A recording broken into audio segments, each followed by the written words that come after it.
Welcome to the Demeere podcast. We talk about martial arts, self-defense, and a whole lot more. And now your host, Demeere. Hey everybody, welcome to episode 62 of the podcast. This is an episode in which I'll talk a little bit about some personal stuff that has been going through my mind as far as thoughts of the future and how I see myself changing as an instructor. So I'll get to that in a little bit. It's a little bit of a weird episode in the sense that I am going to talk about many different things that popped into my head and that led up to this podcast. So bear with me as I put all those elements on the table.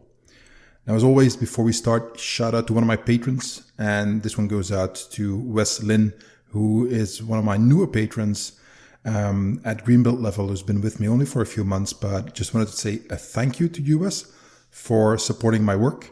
And everybody else, as always, go to patreon.com/WimDemeere, and then you can get access to the content library. And I just checked, you've got over 300 videos in there already.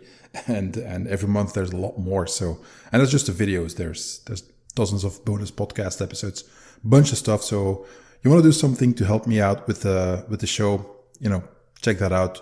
Or you have some different options as well. If you go to wimsblog.com/donate, and all these links are in the show notes. If you want to make a one-time donation or something else, whatever, that works too. But you can always share, like, subscribe this episode, and that also helps out tremendously because spreading the word is one of the best ways of promoting the podcast. So that said, before we go on, all the show notes will be at wimsblog.com/62, so number 62. And there will be a few, and you can find direct links there. So that's just easier than for me to spell out the URL. Right.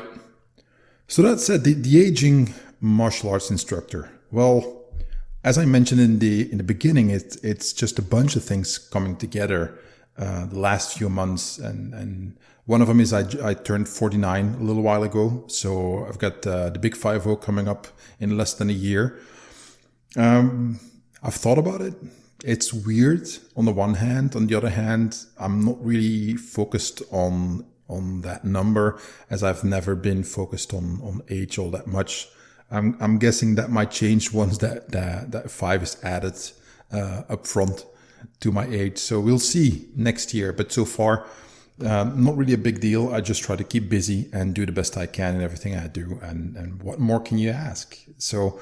But that got me to thinking about many things. And in part, it's also looking back over the past few years, seeing how I've changed as an instructor and as a martial artist for a variety of reasons. As I've talked about at length before, my compartment syndrome and the issues that I had because of that, walked around with compartment syndrome for years, and it basically created a lot of injuries and problems that I'm still fixing today. It's 6.5 years since my surgery, and still making progress, still getting better. So I'm doing the best I can on that front as well, just to see how far I can push it, as I am in this race between rehabbing my body into something that I would like it to be, and at the same time, the aging process setting in. And I'll talk more about that in a second. So that's in the back of my head as well, as I look back to all the stuff that I've been doing as far as rehab goes and the progress that I've made. It's quite a lot. I wouldn't have thought it possible as I left the hospital well over 6 years ago that I would be at the point where I am right now. So very happy with that. Obviously, I can do a whole lot more than I used to be able to do back when I was at my worst. And at the same time, as there's still progress, it's motivating to keep going. The downside is that I'll never be as good as I would have liked to be, and that's not humble bragging or anything like along those lines. It's just that as a martial artist, when you hit your 40s, in many ways that is what I believe to be your technical prime. Not necessarily physical, but not that as we've seen, even at 44. Floyd Mayweather can still enter the ring with a young guy like Logan Paul, even though it was a crappy fight. And I'm sorry, everybody who loves either one of these guys. It was a bad fight, if we can call it a fight at all. But I digress. The point is that even at 44, you can still be in pretty good shape. Many top athletes have proven that, and just regular people as well. But the point is that on a technical level, I think when you hit your 40s, you, as a martial artist, you have this equilibrium between what you can still physically do if you've been training a lot. You should have kept a lot of your speed, strength, and so on, even though it's not the same as in your 20s. But you also have a vast amount of experience and normally technique and understanding of everything as well. So there's kind of this sweet spot, I believe, between 40 and 50 that you have. And then as you get past 50, the physical capabilities that you have start to decline. Mind you, that doesn't mean that you can't do anything. As you guys know, Lauren Christensen has been my mentor for a long time. He's getting up there in age, but you don't want to eat any of his punches or kicks or back fists or anything that he has coming your way. You don't, trust me. He's still really badass. So my point is that I'm sure even Lauren would agree that, he wouldn't want to do 10 3-minute rounds in a boxing ring anymore. Obviously, as he trains for self-defense, that would never have been an issue anyway. But the point is that as we get older, we lose physical capabilities. There's just no way around that. And we still gain a lot of experience. And if we study and train hard, we should gain a lot of understanding as well. But then I think that balance between the physical attributes and the technical and wisdom abilities, if I want to call them that balance shifts away from the physical aspects because these are declining more rapidly as we get older. So it is only natural that as we age as instructors and martial artist practitioners or self-defense practitioners anyway, it's only natural that our training and our focus shifts as well, that we orient and focus on different aspects maybe that we didn't think were important before, or that we wouldn't emphasize as much in the past, but now become more important. For instance, I remember being in my 20s and thinking that, all that work for stabilizing muscles and so on, I don't need that. My stabilizers are fine. Guess what I'm doing now?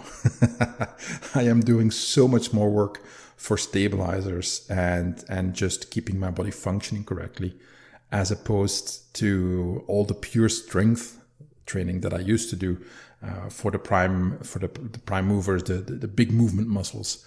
I still train those as well, don't get me wrong, but the balance has shifted tremendously in favor of stabilizers, just to keep my body functioning as well as it possibly can. So that's one example of as we age as instructors, just you have to keep on evolving on your personal physical training level as well. And as a personal trainer, I've trained many clients who didn't heed those warnings, who kept pushing, and then as they get, they never treated their injuries correctly. And as they got older, I've got clients who have multiple surgeries on joints, shoulders, hips, knees, and so on. And basically the surgeon says, right, this is as good as it's going to get, but you will never, ever be able to do this, and this again, because you didn't let it heal when it needed healing, you didn't treat it when it needed treatment, and you never did the rehab that you were supposed to do. And now you're broken. You're a second-hand martial artist is what I call myself these days, a refurbished one, because I've had my fair share of surgeries as well, with the difference that I always do my rehab really, really well. And that is not boasting, that is a statement of fact, to the point that my physical therapists are usually amazed at the progress that I make, because I know that I only get one shot at physical therapy after surgery. The rehab, you get to do that once. You don't do it correctly, you slack, you stop too soon. Don't complain with what comes next, because it was in your hands and you didn't do it.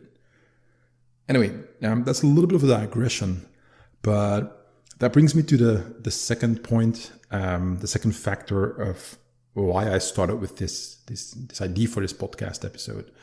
I've been training a client for a while now, and his daughter has a different personal trainer, and that's fine. And we basically, after we are halfway through our workout, that's when they arrive.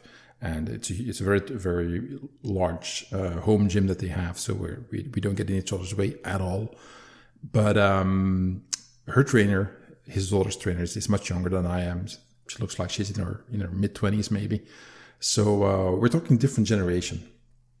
And it was funny to see, the way that she was teaching that young woman and training her. And there was nothing wrong with it. What I mean is that you can see the contrast with the focus that I put on certain things with my client, who's also an older man, as opposed to what his daughter is doing and the way that the coach, the personal trainer, is training her. They're doing a lot of functional training, or what is called functional training right now. And it got me thinking that I would never start a physical training exercise the way that trainer does, but it doesn't mean that it's wrong.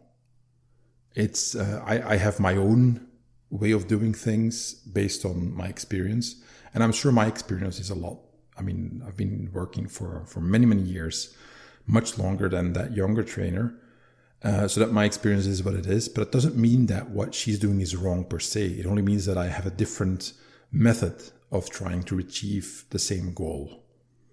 Now, functional training is, I wouldn't call it the latest fad in the fitness industry, because that would be disrespectful to the many people who are doing really good things with functional training.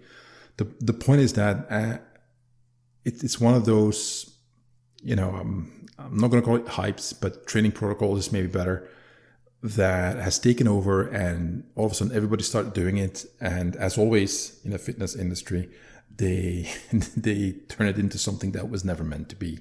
Again, I'm not saying that this is what that coach does. It was just a contrast with what I saw that coach, that personal trainer do with my client's daughter from day one, is a very different build-up as far as physical training goes than I would ever do with clients.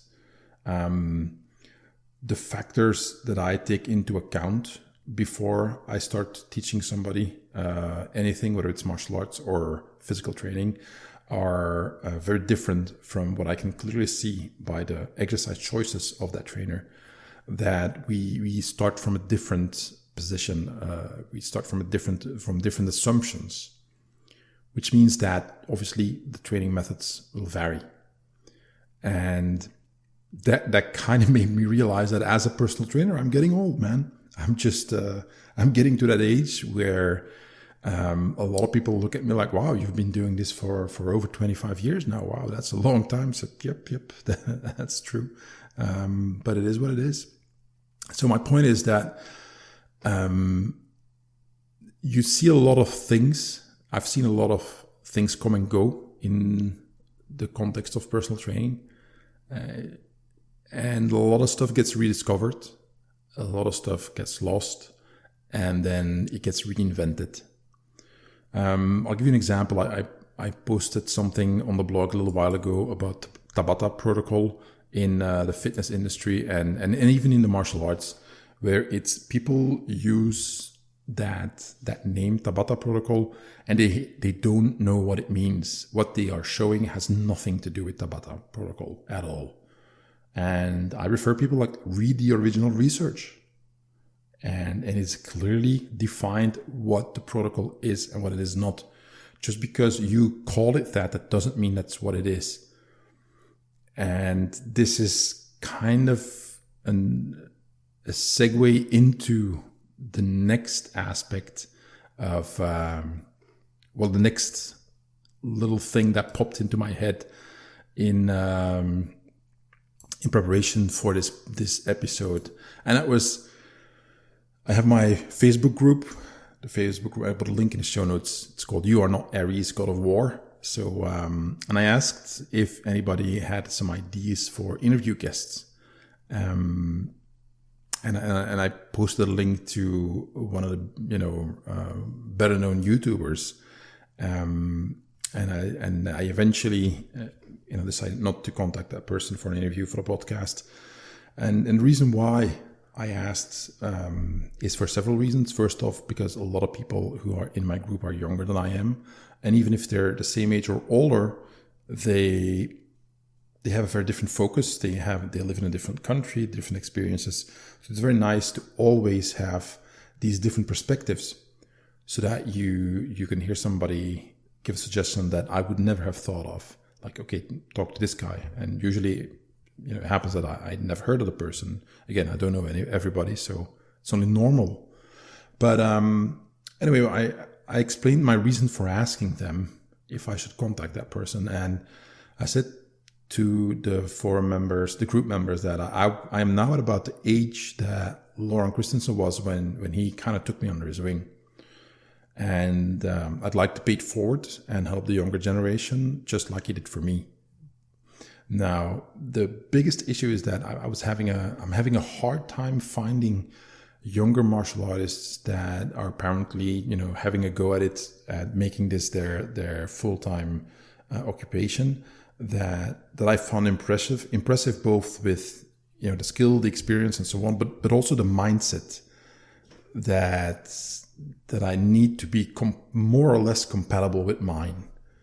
And more or less means that there need to be enough touching points where we are on the same wavelength that I think, collaborating would be interesting. And that's why I asked the group members if they had any recommendations. And there was one YouTuber who's, seems to be doing well. He's got a lot of subscribers. And when I look at other, let's call them big name YouTubers or bigger name YouTubers, because I am by far not a big name when it comes to social media, by far. I'm always surprised when people say that they heard of me or read one of my books or bought one of my videos when I encounter those in real life, but it does happen fairly regularly. So, or same thing, having read my blog, I always account it to, well, I've just been doing this for a very long time. So that kind of explains it. There's more, the odds of somebody coming across some of my stuff are pretty high as compared to people who've only been doing this for like 5-6 years or whatever. So I don't consider myself a YouTuber at all. So there's that. Now, point is this. When I look at a lot of those bigger names, some of them, not all of them, but too many of them for my taste, that I find like, hey, this guy seems to be, seems to know what he's doing, or this person seems to have some experience. And then the things that they put online is like trashing other arts, or, saying why this is crap and this is so much better, or critiquing a video of somebody else and another YouTuber, and then just hammering him with all these critiques that sometimes don't even make any sense at all, but just this negativity the whole time. And I'm like, well, that just doesn't interest me at all.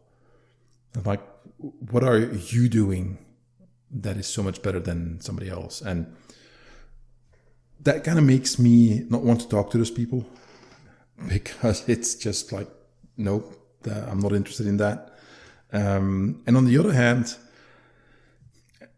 and I've written those articles when I started blogging, but I always try to learn, to apply a lesson I learned very early on in when I started writing with Lauren. And one of the things he really made me understand is that when you write, you shouldn't write things like always, never, and so on.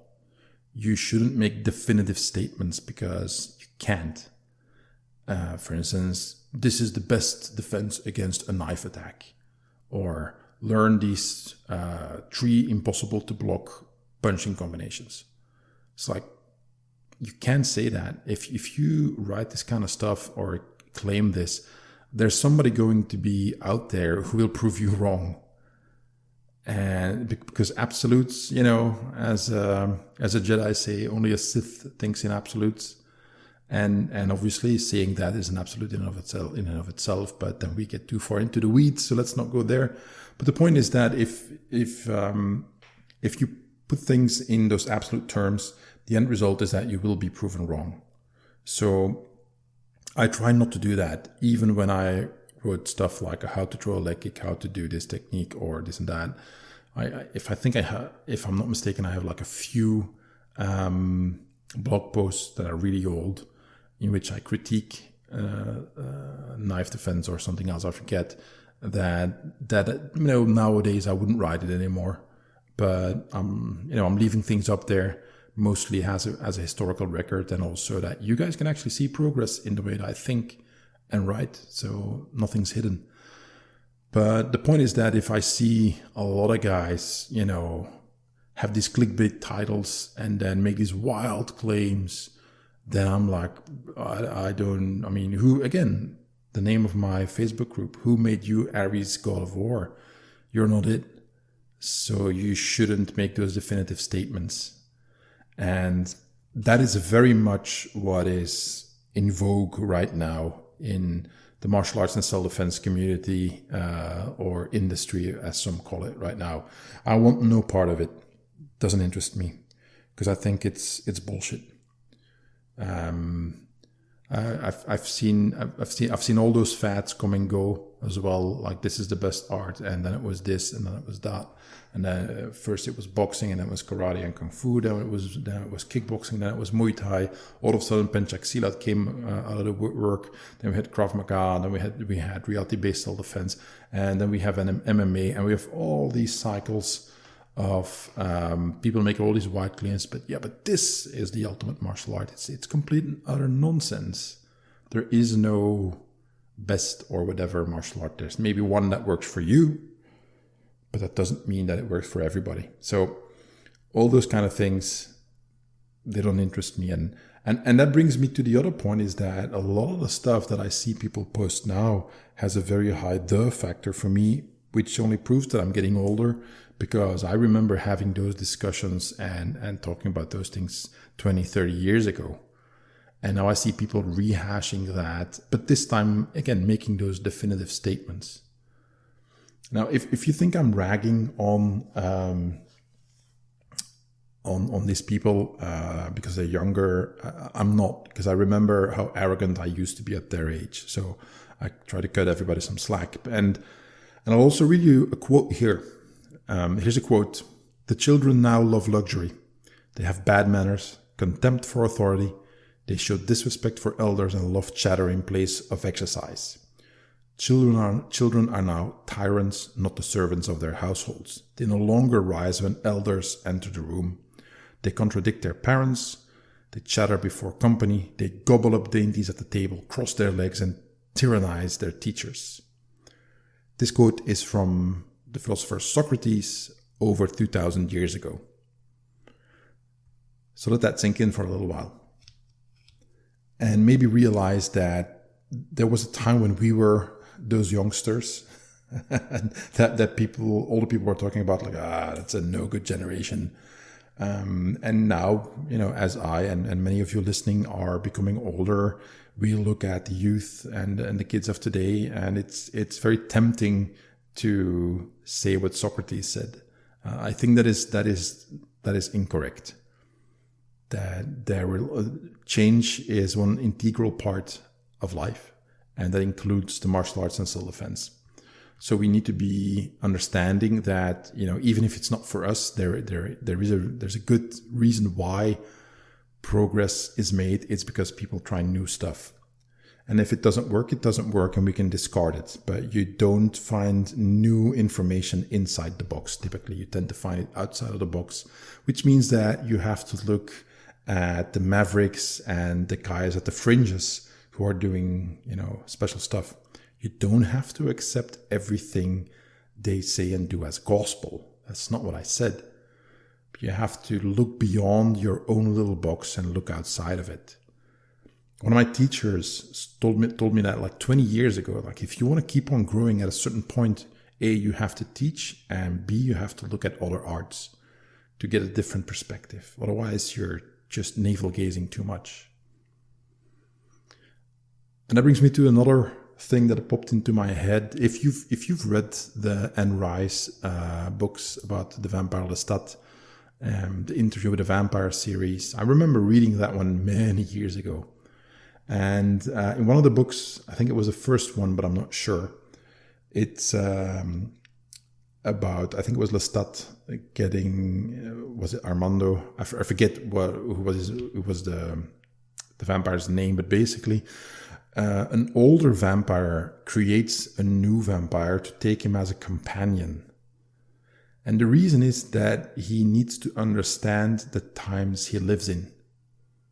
Because as he is from a different era, he is a stranger in a strange land, to give you another literary quote. Which means that it is very easy to feel out of place, and it's very easy to no longer understand what's going on. So you need to somehow connect with the world around you.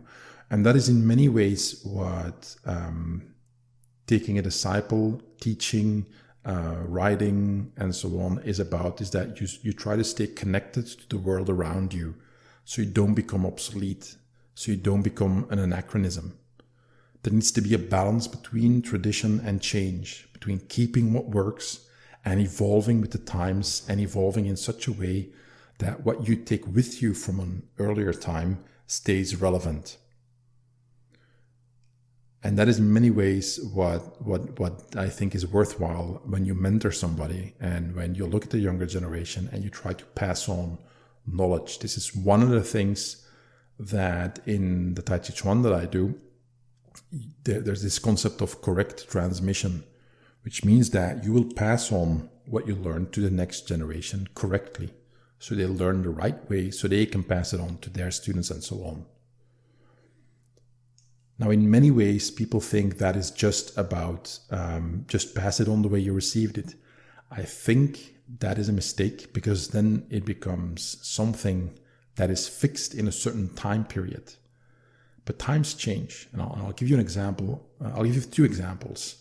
The first one is that there was a very well-known martial arts teacher and a self-defense teacher who wanted to make an instructional video. And I know the person who was in the production crew. And again, I don't want to name names because there's no point in doing so other than to make people feel bad. But point is that instructor was showing during filming things that he was doing 40 years ago. He hadn't evolved, not in his content, not in his presentation. He was just repeating what he'd been doing for decades on end. And some of the stuff he showed was basically antiquated. And that's not disrespectful at all. It's just that some things don't evolve well.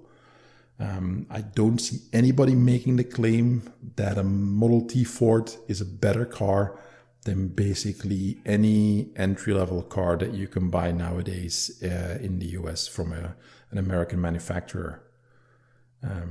Nobody claims that. So evolution and change is not by definition something bad, quite on the contrary. Not everything is good, but by far claiming that the old ways are always best is just nonsense. But you need to change. You need to evolve, and that's one of the things that I try to do. Is just try to keep going and focusing on not becoming obsolete myself, and keep on growing as an instructor and as a martial artist and a practitioner. Again, teaching, but also staying connected with the younger generation. Because again, not everything they do is bad. I might have given you the impression that I look down upon them, but that's not the case. Again, I disagree with them. That's something entirely different.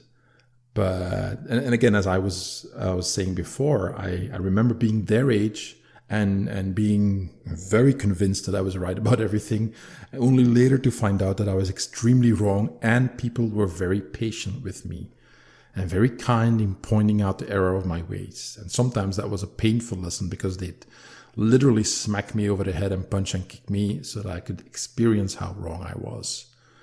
No, I'm not going to go out and punch and kick those guys, but there's no upside in just being negative about a younger generation just because you're getting older. I think that is what, as you get older, you have to avoid.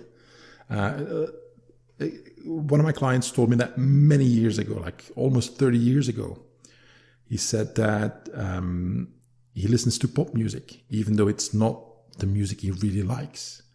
And he said, because if you stop listening to modern music, that's when you get old, because you disconnect from what is new and maybe exciting, and that you might have thought was really good if you were still that age.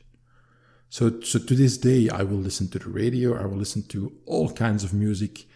Obviously, I have my preferences, but I have a very wide range in the taste of music that I have. And to this day, I'll listen to the silly pop songs and the classics, if you will, all mixed together. And I try to do the same thing in my martial arts and self-defense training and teaching and writing.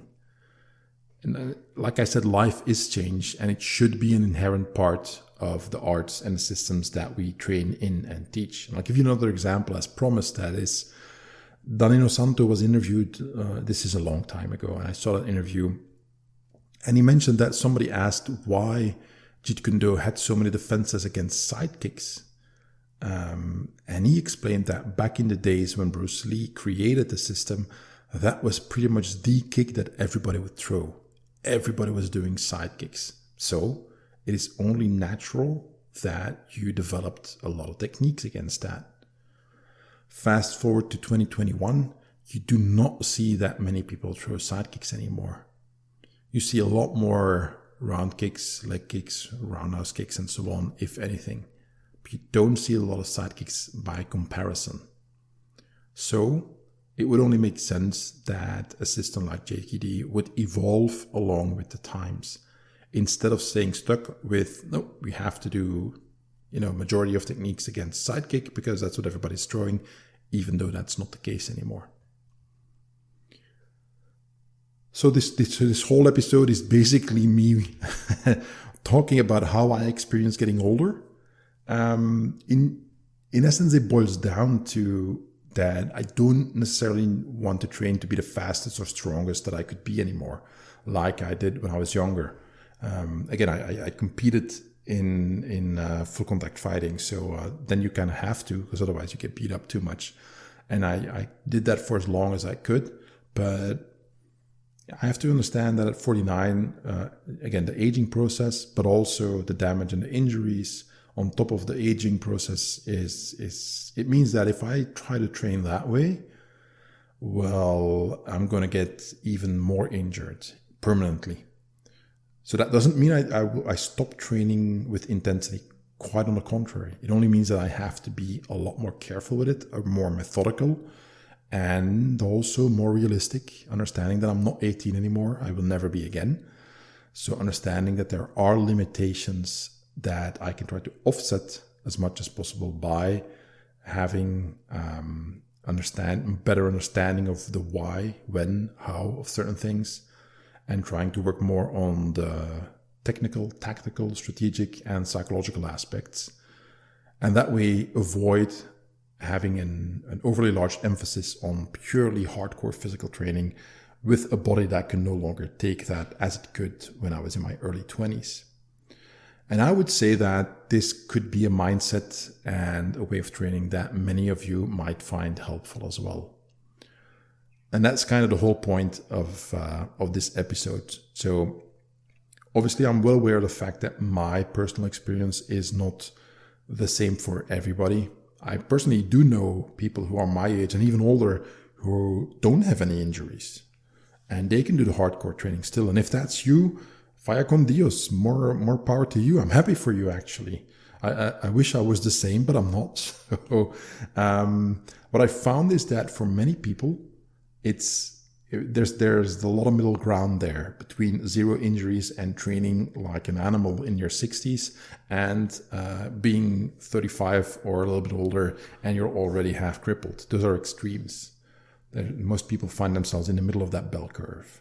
So it only makes sense that you adapt things to your own personal context and circumstances, as opposed to flat out accept anything I say or anybody else for that matter, and do what they say. And just recently on the Patreon live stream, we do that once a month. We do a Zoom call now, which is a lot of fun with whoever shows up from my Patreon list, and we talk about whatever. And somebody asked a question about shoulder injuries and this and that, and look up any shoulder injury on YouTube. You will find dozens, if not hundreds, of videos saying like, do these 3 exercises and eliminate all shoulder pain. And I watch them, and then I'll say like, right, okay, it's not a bad exercise, but there is zero context. There's nothing. There's just like, do this. Well, you might not be able to do that, or it might be a really bad idea to do that. For instance, when I tore my rotator cuff and the labrum, doing those injuries would actually have made everything worse because the muscle was torn off. It was ripped off. So if I would do training exercises for that muscle, well, it couldn't function because it was cut in half. Cut in half. I mean, the tendon was just completely ripped off, so there was no way for that muscle to work. Which means that when you watch those kind of videos, and we see the same videos when it comes to martial arts and self-defense, when you watch that stuff, take into account the context and get advice from a professional and get advice from a doctor or whatever before you just flat out copy what you see there. That's kind of my biggest gripe maybe with, the younger generation, this statements of absolutes and this total lack of context, which I found in real life actually matters a tremendous amount. Right. Okay, guys, I am going to end it here. Hope you found that useful. I will have an interview in the next episode. Not sure. I have several people lined up. Not sure who's going to come first, so I won't say that. But we'll see how fast I can get that online. In the meantime, wimsblog.com/62. That's where you will find the show notes. And as always, like, share, subscribe, let everybody know about the podcast. And that is very helpful. Right, guys, take care. Stay safe. Bye-bye. Thanks for listening to the Demeere podcast. For more information, go to www.wimsblog.com.